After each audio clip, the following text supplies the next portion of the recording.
Well, welcome to our ProgressBook Student Information discipline. This is a Thinking Thursday where we want to think about using some of these hidden and forgotten features of our Student Information Suite. And I am starting off here. Let me get to the first slide. There we go. We are talking about, no, there we are. I went too far. Discipline in student information. And our agenda today, we're going to be covering in this hour, review the existing discipline codes you have. Those need to be set up properly for all the incidents and reports that follow to work as you expect. Then view discipline incidents. We'll see what's already in there if you have anything. It sounds like for our audience who's live right now, you guys are putting them in manually after you collect them through Google Forms. And there are ways to view through Gradebook as well as through student information, depending on your role. And then we'll get into creating them, playing around a bit. You can edit ones you have in there now. And we'll see this from the Gradebook side as well as student information. And then here is the kicker, all the different kind of reports. Their report template is really that letter template that goes out for generating a student letter. Then there are discipline reports in student information. There's also incident totals that come straight off of the incident list.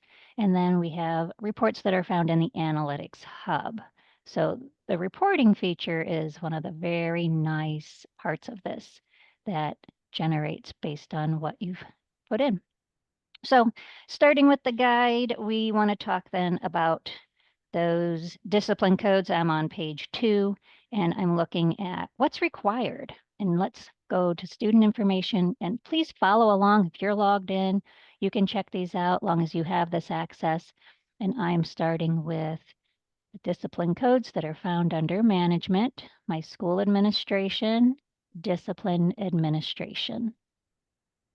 So that will take me, if I'm at a building level, I will want to move here to the district level and see discipline code types and see this long drop-down list. A lot of this is optional, but what is required are your infraction type codes. So if you look down the list, infraction type, and those for me are not set at my district.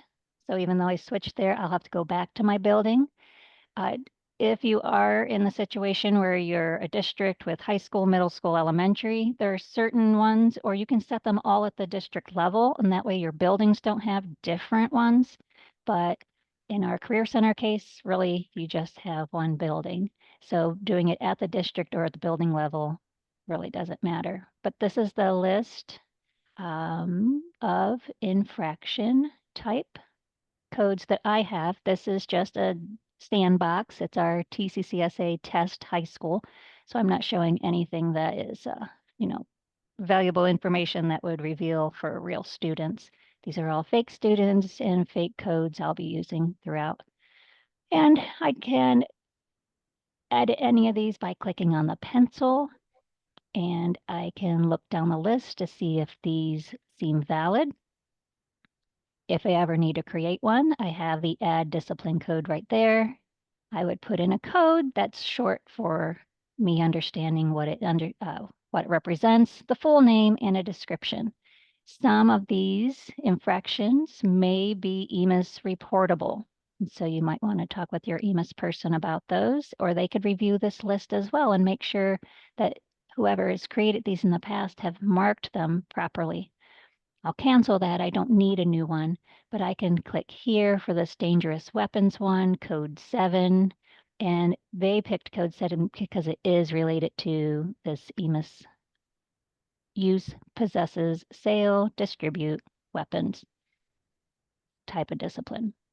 So just checking over your list is important before you really get started. And the second one are the action codes. So let's look at action code real quick. And in action code, you can see, all right, what are you going to do? What is the result of that infraction? we are going to act. They have an intention, an expulsion, ISS, OSS, whatever you want. These are also yours to create. Again, if this is across the district, maybe at the elementary level, you don't do detentions, or it's during school, not an after school. You wouldn't possibly have a Saturday school. It all depends. Buildings might have different action codes, and it might not be the same as infraction types. So maintaining all of those, that takes you through pages 4 to 11. Those are the steps if you ever need to come back and create new ones. But on the back of page 3, there is another optional, there's a big list, but other optional discipline codes I just wanted to point out would be the policy code. So if your school district has policies that are in your manual, then you would have possibly those listed as well.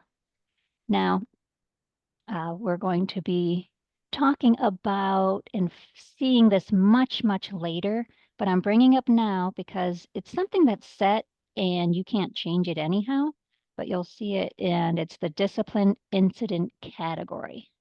So these 3 items here are related to civil rights reporting for the state.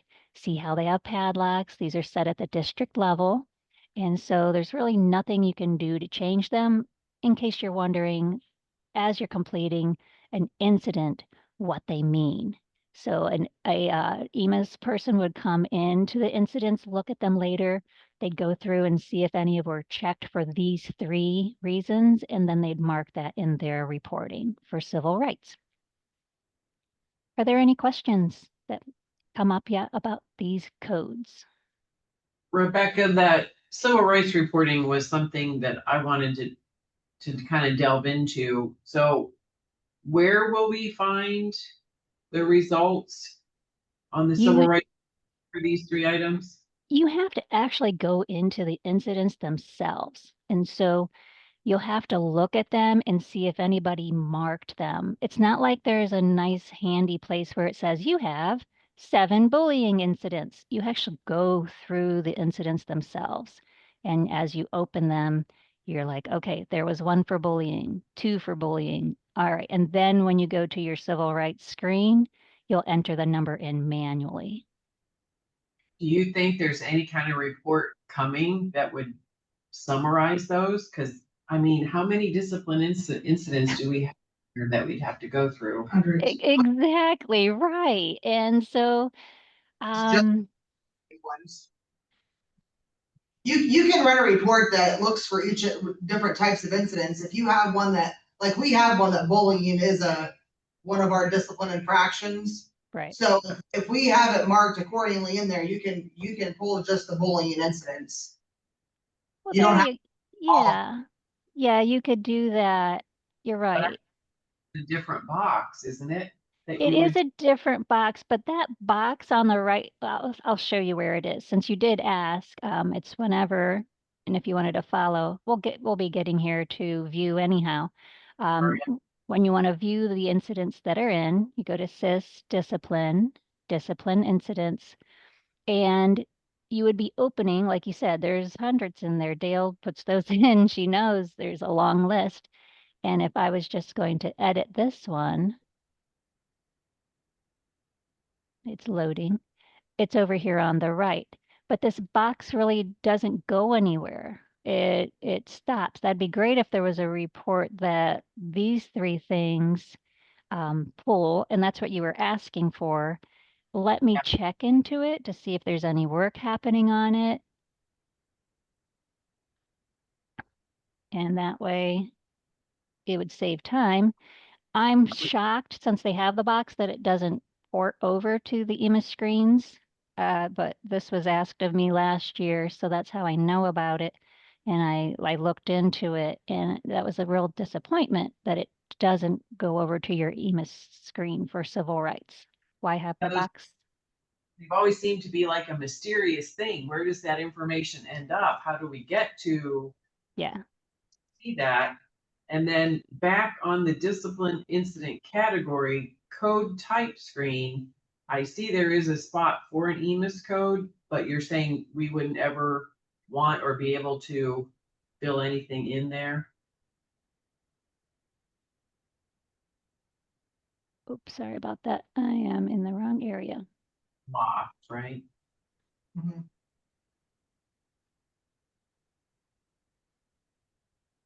So these right here. They're only locked because they were set at the district level. Let me see here, but I think there's nothing we do. It comes from the software. Yeah, it does say code 1, 2, 3. That's just putting them in that order, 1, 2, 3. But there's nothing, see how there's not like an EMIS field here? I just wanted to make sure I wasn't missing something for EMIS reporting for those codes. Gotcha. No, they just code named them 1, 3, and 2, actually, now that I look at that. But that's set by the software.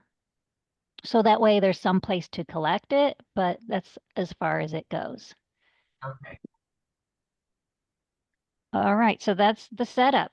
Now, we did get a little preview. We're on to page 12, looking at discipline incidents.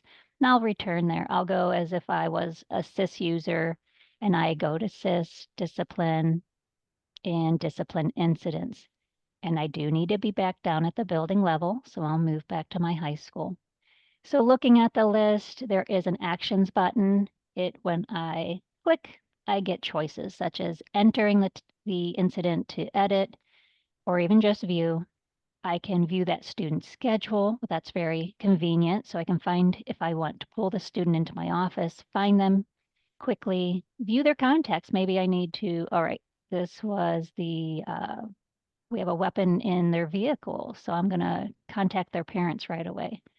Or is this person, a repeat offender? Let me see their past incidents. So I could do all of that straight here from this screen.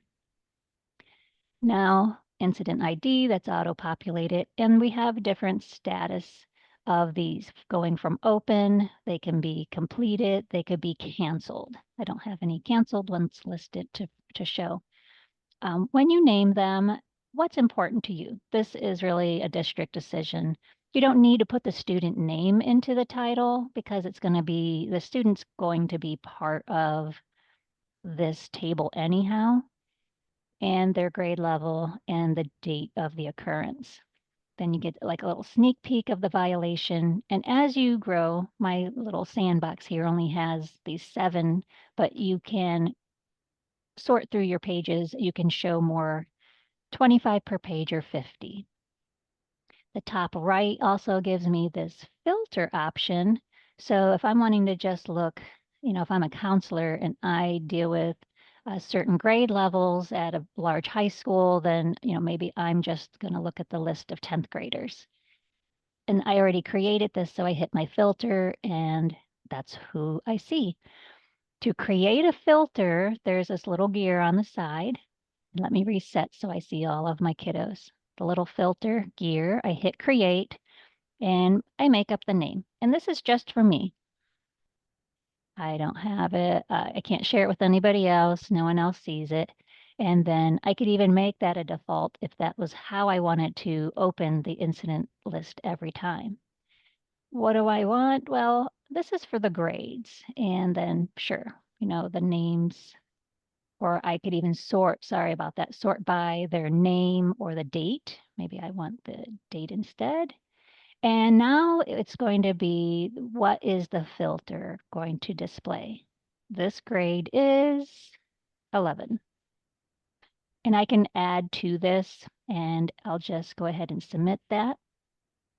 It went into effect as soon as I created it, and then I can jump through my other filters that I created. But each one then, after selecting, have to click the filter.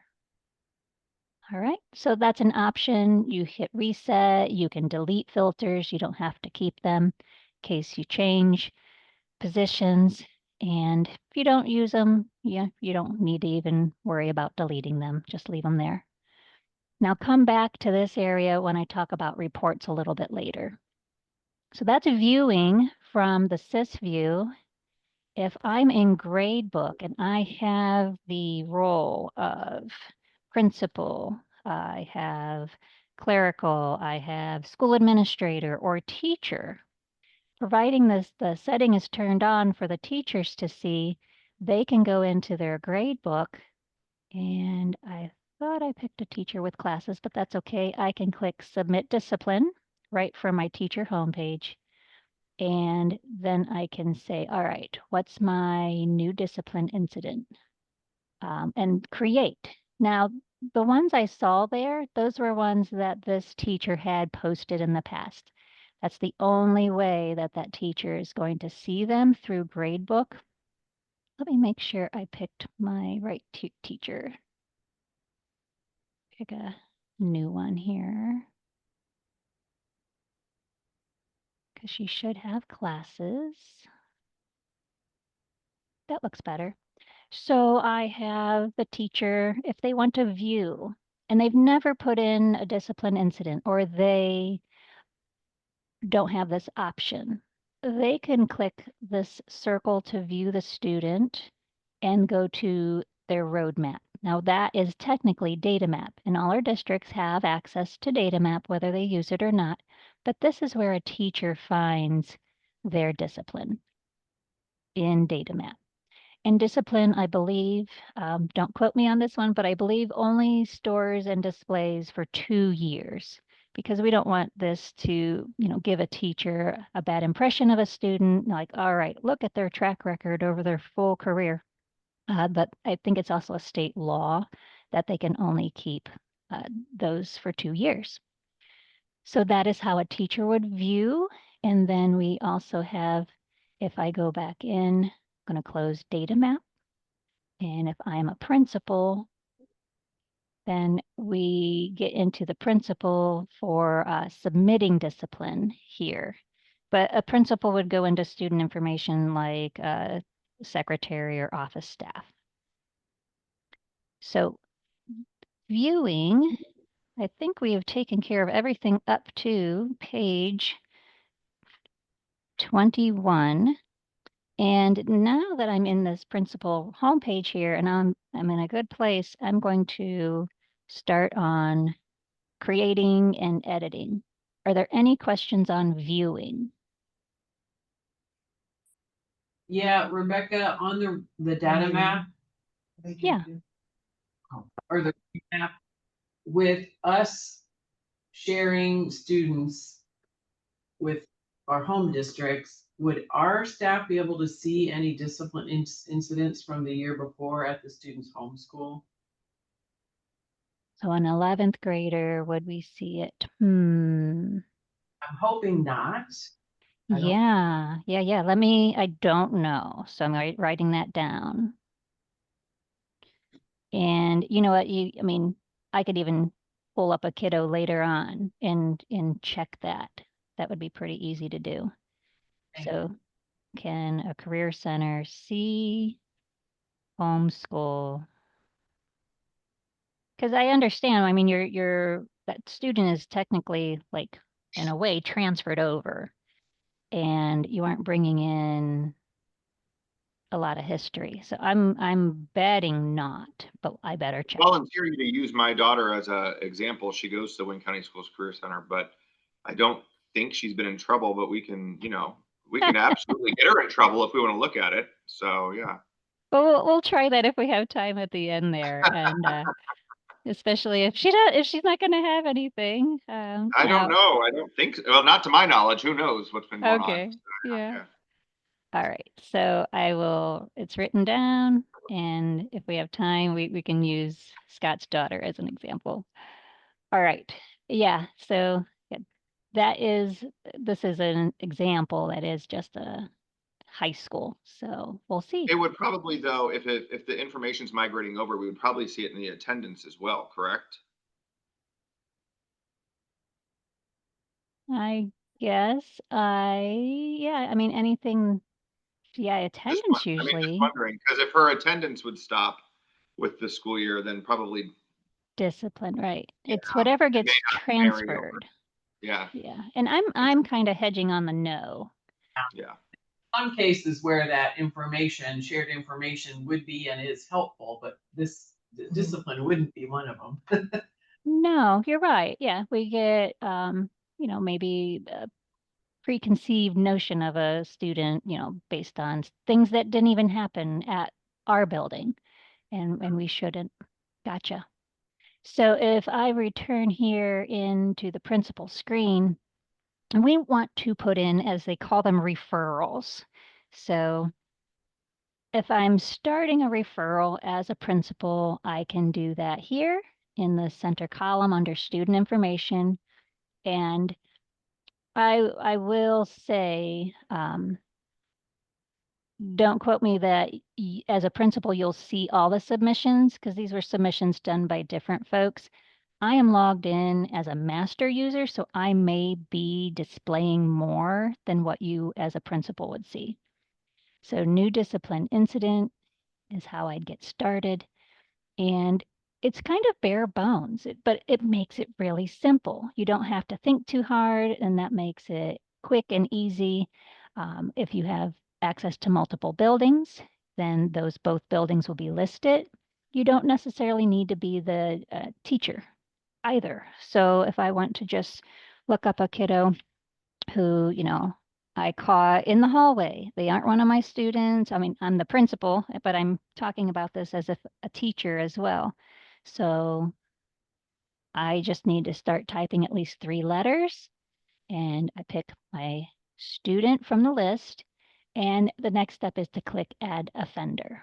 And so what happened with Doc this morning? So I said it was in the hallway. When was it? It was today. And then I can, you know, was it before, after, during? It was before school, so I better change my time. Otherwise, we started very late. So 6:58, but it was in the hall. So on property are some choices. And these are all coming from those codes on locations. And then what else? Well, where? And I should have that as a choice. Not a great list here. But again, this is a sample sandbox. Well, I didn't have hallway. Bad choice. So I'll just say in building. Description is totally optional.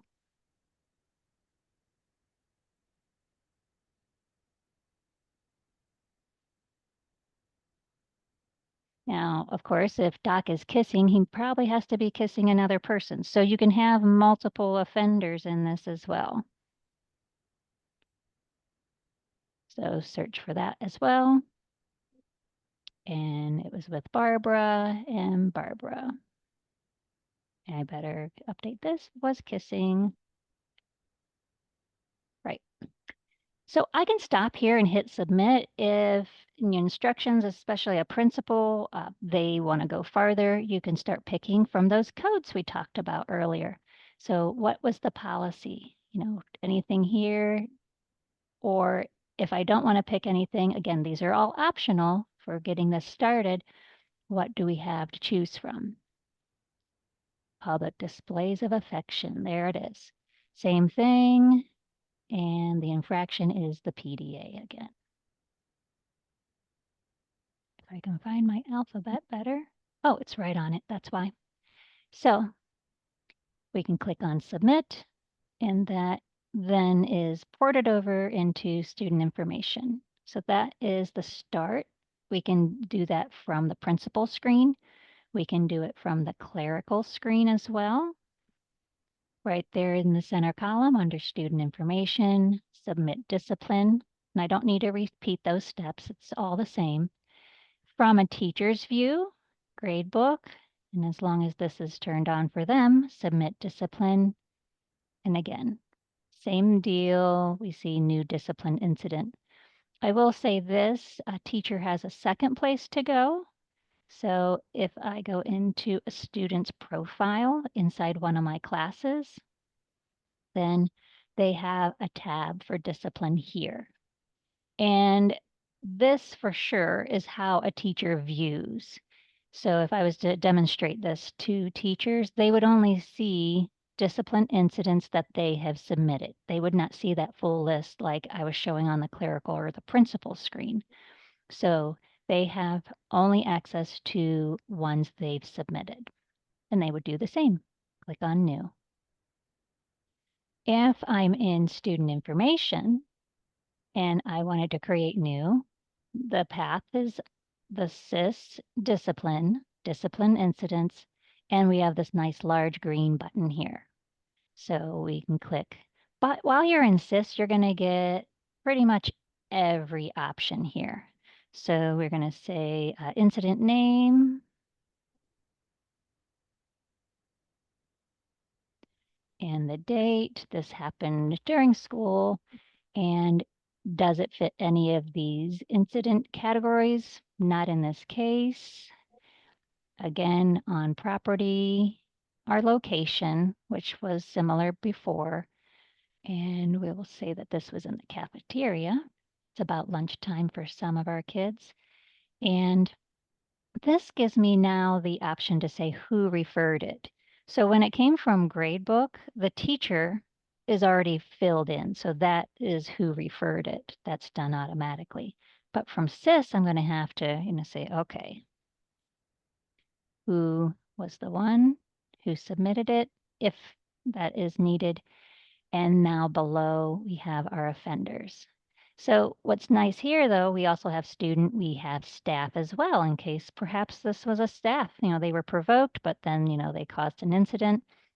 Then student, and we have other, maybe these were parents. Not that any parents get excited at any athletic events, but perhaps they do, and they become part of an incident with a student. So you can have other as well. So we search and we go for our student. We search their name and we have to, and I would say it's not intuitive. Maybe it's just me, but I feel like since I've picked the name, he's in, but he isn't yet. So if you notice, nothing more has happened to the bottom of the screen because I still have to click. And it's probably just me. I always feel like that's a button I'm not used to clicking. So what did Chris do? Okay, knife in the backpack. Again, the description is optional.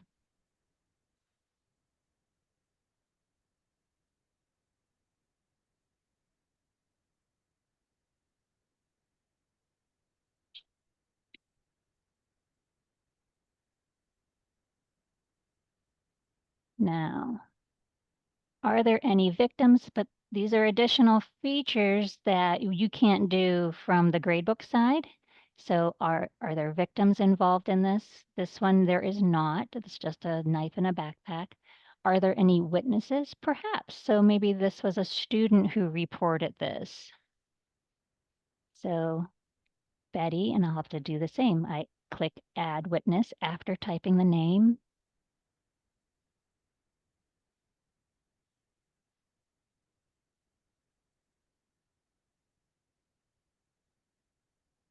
Let's see, to Mr. Stooge. So office notes, that's something else you can add that can just be kept internally. And back on the offenders, we have more to work through. So this is pretty robust. An incident is something that you just don't create and never revisit. So this might get created for now. And then the next person who steps in, they need to come and possibly work on the rest of this. We got this far and, oh, whoops, they forgot the infractions. No problem. We have enough from our description to pick. Is this a policy that has been broken? Well, yes, a knife is a weapon. And how many? One. What is the infraction itself? What rule have they broken? And so it is a dangerous weapon. And I can always add some more comments here, which is optional. What are the disciplinary actions? So now, I've pulled the student in, said, hey, it's been reported that you have a knife in your backpack. We have a zero tolerance policy. And depending on what your, policies are, I'm going to just pick one quickly. For time's sake, he gets a detention. if you use demerits, maybe this is part of your student handbook, that after a certain threshold, it automatically turns into something more. You can only keep giving a kid so many detentions until, something more has to occur. But that's optional. When did the detention start? It's going to be later today. So I can put in today's date from the calendar picker. It automatically calculated 1. And, this is going to be after school. Again, do you want to document that it was served? This is nice, though, that if they didn't come in, maybe you come back in and you add another day or another demerit because it wasn't served, and update your note, did not, or, attend first detention. And eventually you can come into the here and choose to check the served box.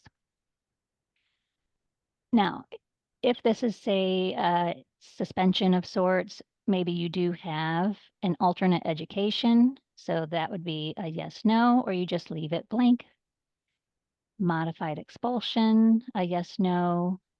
And then this PS3. This is talking about this Ohio Revised Code. I'll pull that up here real quick, where you can see, all right, this is talking about suspension, expulsion, or permanent exclusion, removal from curricular or extracurricular activities. So again, you are going to know your laws better than I would.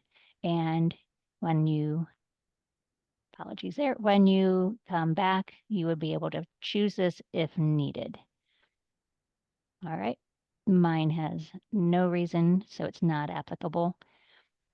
Again, this is very robust. You do as much or as little as you need, but I'm going down to parent involvement to show you real quickly.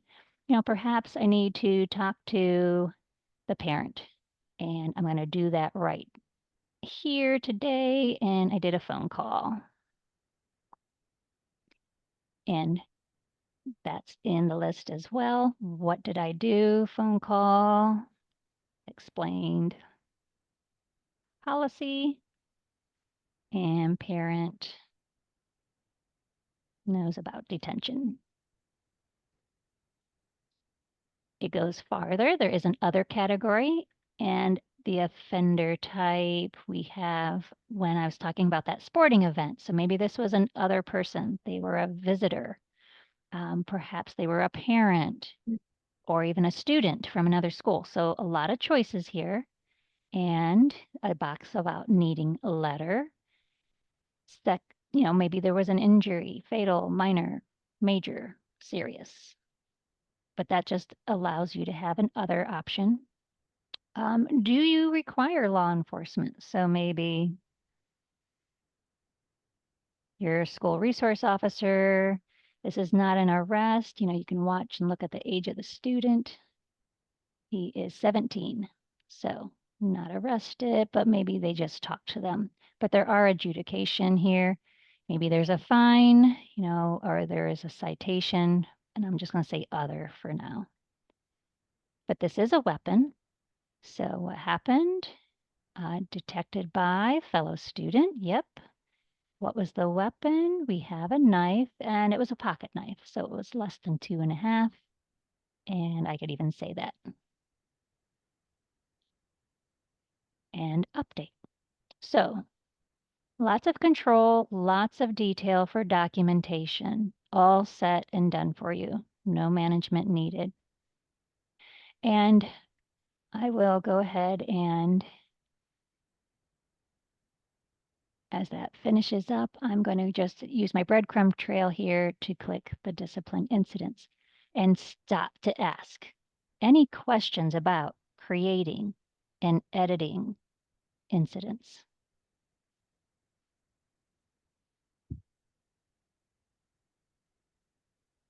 That's a big chunk of this. So we had started there on page 22, and I will just go back to view for a moment here. I'll pick another Hey, student. Rebecca. Yeah, John. Hey, quick question. So if a teacher, or when a teacher submits a discipline incident, how is administration notified? Oh, I'm so glad you said that, because look what happened here at the top right of my screen, this little Okay. bell. And I forgot to do that right after we talked about codes. So I'll pay you later under the table for Okay. reminding me. That's how you keep a moron in suspense, right? You'll tell me Yeah. later. Yeah. So see this little bell, that, incident was just created for that student. And you in your account can choose to turn this on. But this was from earlier today. I had Emma Miller, and you would find these notifications right here in student information. Now, I did a force only because with master accounts, sometimes you don't, our settings are just a little strange. And I wanted to be sure these would work for us today, but that is the place. Now, where does it get set up? Because it's not automatic. So I'm going to just type first the word notification to give you in the go-to box. And this gives us our list. And if you look at the breadcrumb trails here, these are all related to my account, my account, my account. You've probably never clicked over here to my account in SIS. Now the teacher doesn't get a notification. The principals, the users with access here in student information are the ones that get notifications. The teacher really submits the referral and that's it. They aren't going to see anything until they go back to data map after something has been finished. So pretty much, how things are done now. Teachers submit the referral and it's up to the office because the teachers are busy enough. They have plenty to do. But I'm coming down here to where does this even get turned on? This is the one breadcrumb trail that doesn't say my account. So notification, rule, configurations. So every district has this, and this is set at the building level. And these are for other topics like custody, but there is discipline. And what I did earlier today is I made this required, and that pushes. So you guys aren't going to want to do the required. You would want something like this medical alert has where it's an opt-in. And we can change these as well. And I must have set this at the district level since that is grayed out. There we go. So I set this as required just to force it. Now even I can hit opt-in for later. Here we go. And then there's no filter choice there, but that's when a discipline incident is created. I'll get that little bell with a little icon next to it, or when the referral is created. So either place, whether from gradebook or here from SIS, then we've got the opt-in option. Then what a principal or office person would choose is in my account, go to notifications and look and see what the subscription choices are. And I have to go back to my school, which makes sense. This is for about me, about my account. And I can see, oh, look, my district said if I want, I can go ahead and sign up for this. And look, it's going to even send an email. How about that? So you don't want your email box blowing up necessarily, so you don't have to have that checked. And so I didn't have it checked earlier. And if you wanted to configure this, it was configured at the district for these 4 grades because I am at a high school building. So when that gets set up, they can choose which grades as well. Did that help answer your question, John? Yes, thank you. All right, good. I'm so glad. I would have been mad if I forgot that too, because that is a nice feature of this to know when they've occurred so you can act maybe sooner than, rather than later. Rebecca? Yeah. So with that kind of thing, so we don't use the referrals like that. We only do our actual discipline incidents. That's how I create our letters now. I already have letters set up and everything, so I do all my letters through this. Sure. But if we actually let our teachers do the referrals this way, how would that work with EMIS and our EMIS people getting notifications that things are not, I guess, not kosher with them? Cause sometimes they get notifications that, maybe dates are wrong for somebody if they withdraw in the middle of a discipline or something. So like with these, if teachers do referrals at this point, if they mark things that they're not supposed to, and maybe discipline isn't necessarily issued, how do we correct that and keep that from happening? Well, the teacher's only submitting the referral. So the discipline action, none of that, like that's the part that the EMIS would be concerned about. Like what, let's see. Let me pick one of these to make sure I'm following you properly. So let's see, Betty was fighting. And I don't know if this one's going to be an EMIS item anyhow. So fighting and violence, I would need to look at my infraction codes to see if that was an EMIS reportable one. So let's do that real quick here. And the infraction codes is fighting and violence. Yeah, that is an EMIS code. Now 3 doesn't, like, that's not a direct correlation to anything in the EMIS manual. That is just how ProgressBook has numbered it.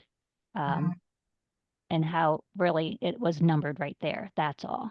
But it is down here, that one, so you're right. What if a teacher puts in a referral, they picked fighting, but they really don't, later on you guys can change those. Right. But because really the incident isn't completed when the teacher has started the referral. Somebody else, if it would come to your plate or to the administration's plate to kind of make the next level decision.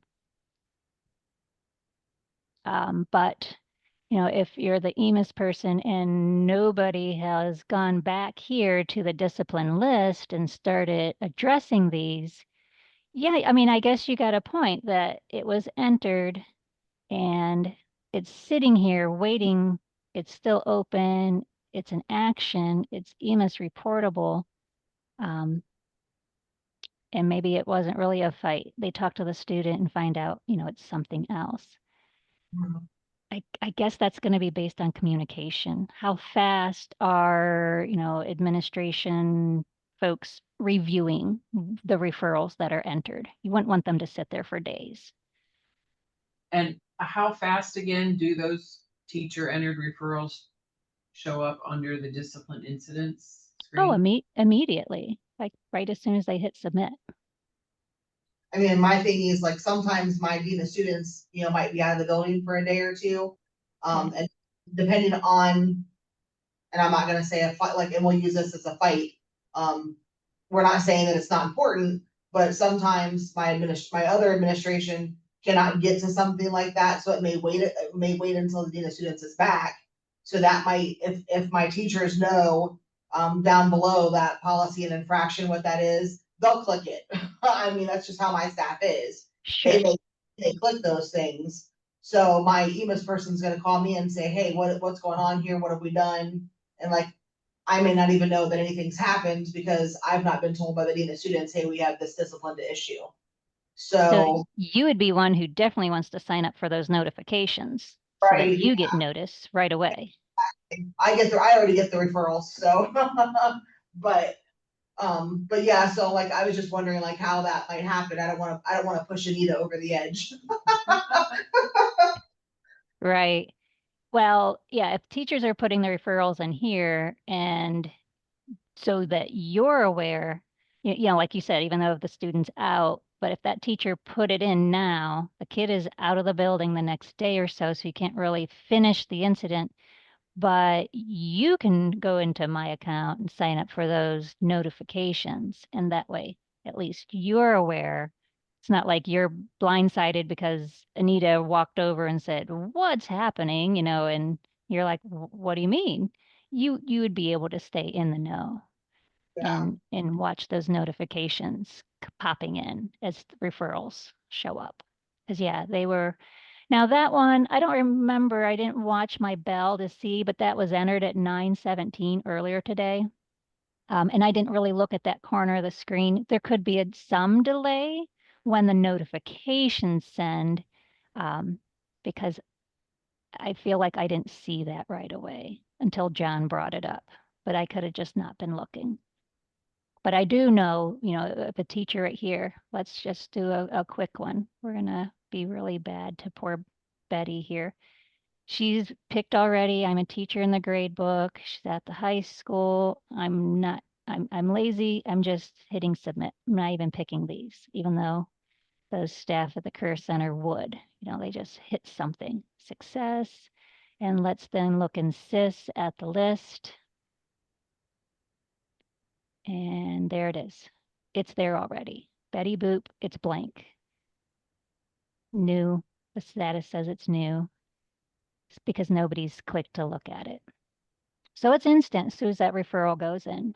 Now, did I get a little, I didn't sign up again. I wasn't forcing this out. So I may not get a notification this time.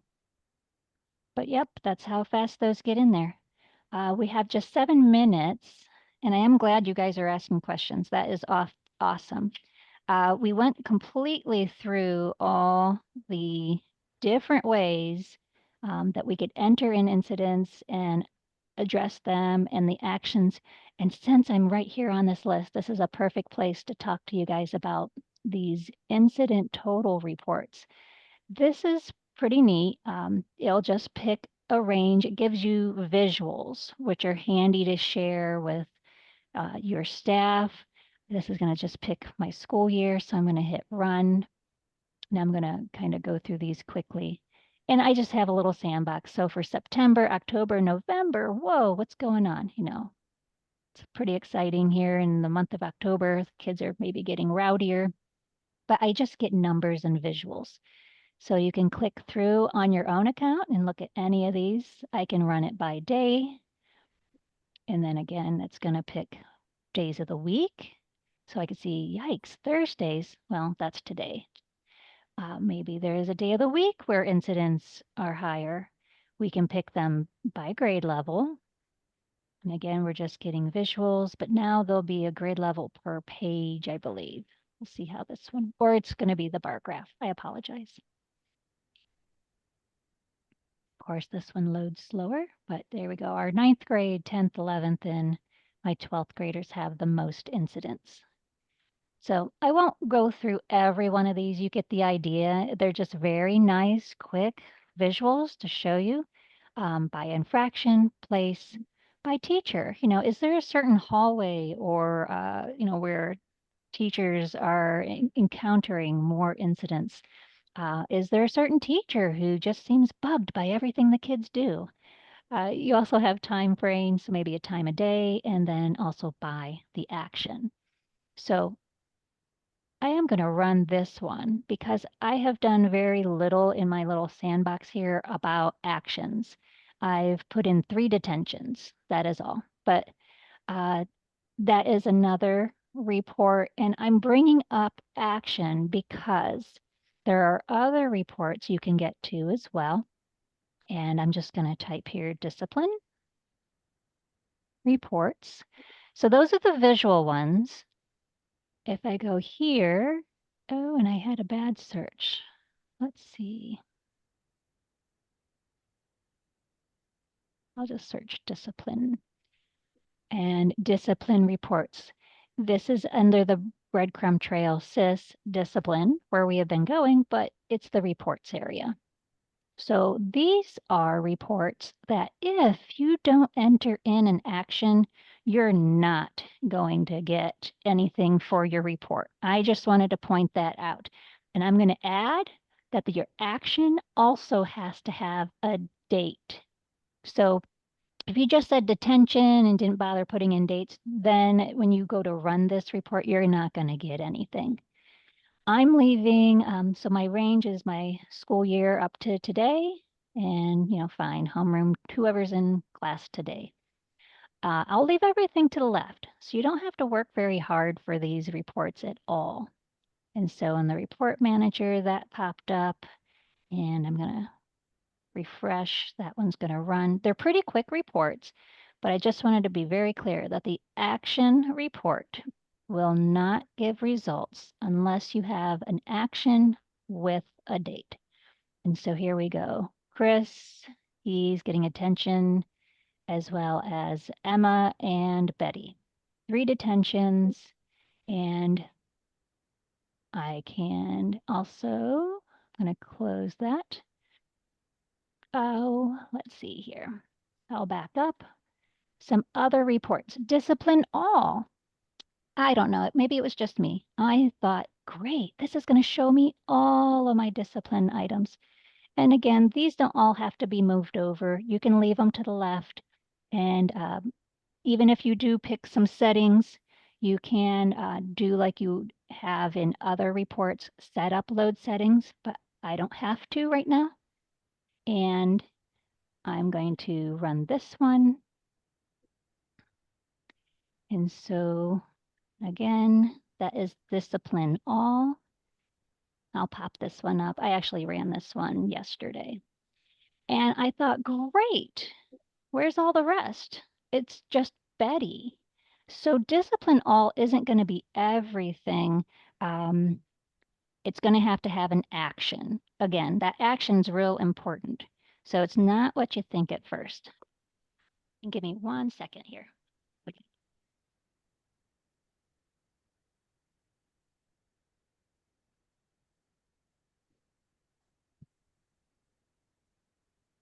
Sorry about that. Now, if I return and I go to my other report choices, we have discipline infraction, we have the total detail and total summary. So infraction, if you're trying to run some of these yourself, this one is listing those infractions, and I'll pull up a finished one for you. These again from earlier, and we get a nice list. So we are looking at our students, and here's their infractions right down the center. So it's all the same data. It's just how you want to slice and dice it. And we'll take a peek at the total detail. Total detail, you get sorted by grade level with the total detail report. So here's grade 9, and it's detailed. So we're going to have student names in this. So we have their infraction, their action, then my grade 10, moving on, 11, and so on. And our last one is total summary. Total summary is like the previous total, but no names. So now I can just glance at the grade and say, all right, there's theft at 9, truancy at 10, fighting at 11. We have 2 infractions down at grade 12. So that one is giving you quick numbers without names, and the detail one had the names.